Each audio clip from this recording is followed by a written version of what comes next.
বসে এই টেবিলে বসে বলা উচিত না মন্ত্রী হিসাবে, unless I give you correct. কিন্তু একটা কথা পরিষ্কার, এই থানসা unity cannot be brought by ডান্ডা। ডান্ডা দিয়ে থানসা হবে না। থানসা হবে সদ্ভাব, কোঅর্ডিনেশন, কমিটমেন্ট।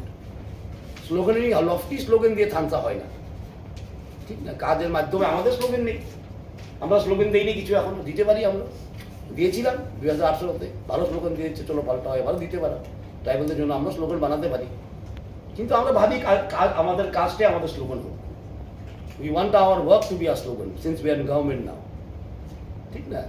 আর এভাবে তো ডান্ডা দিয়ে জোরজস্তি করে some sort of Talibanism cannot bring unity.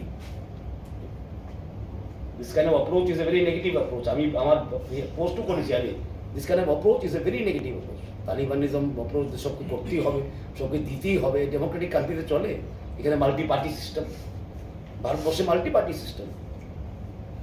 আমরা কি ত্রিপুরাকে চাইনা বানাতে চাই? One party system, people's democracy, একটাই পার্টি আছে। পিপলস ডেমোক্রেসি বলে চায়নাকে, পার্টি কয়টা? একটা। There has to be multi-party. In a diverse country, a diverse culture, why won't you have? Why won't you celebrate diversity? You will have to celebrate diversity socially, culturally, and politically. This is democracy.